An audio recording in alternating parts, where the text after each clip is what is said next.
今期同大家分享一個十分精緻嘅單位，300幾尺，隔出4間房，屯門兆翠苑，一齊嚟睇下啦。首先入到廚房，呢個 L 型嘅櫥櫃最吸睛，一面煮餸，一面洗菜，合理分區煮起飯嚟得心應手。地櫃下面留咗洗衣機位，唔怕無位擺。吊櫃做咗同地櫃嘅對立式白色，令廚房總體唔會過於單調。空間方面，鍋碗瓢盆、鹽油刀叉等乜嘢廚房用具都放得落。出嚟廚房往頭上睇，仲有一排儲物櫃。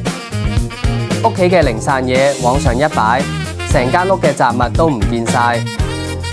跟住我哋嚟到客廳，睇到入戶上牆係一間工人房，靠住客廳呢度係一個超大超深嘅櫃。呢個分層嘅設計好有意思，矮櫃上面可以當作換鞋凳，半腰櫃放包包鎖匙，呢啲夠晒就手。再轉頭睇電視櫃呢度就以簡約為主啦。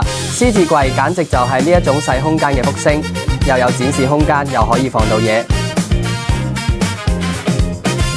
呢個展示櫃兩側都用咗玻璃，係為咗令空間通透性更高，光線亦會更好。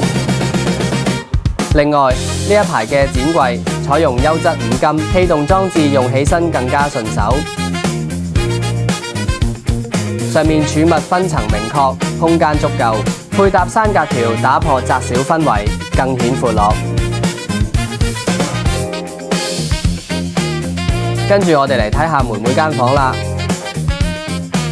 大致可以分為3個區：更衣區、學習區同睡眠區。接落嚟係家姐間房，衣櫃都係喺床尾靠牆嘅位置嘅，亦都係有空間俾囡囡溫書學習。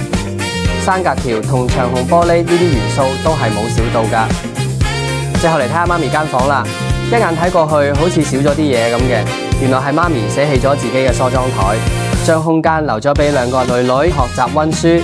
希望2個妹妹仔唔好辜負媽咪嘅一片心意啦。如果大家近期有入伙、改造或者裝修嘅打算，不妨試下揾我哋美作美學，感興趣可以 PM 我哋。今次就分享到呢度，我哋下次再見，拜拜。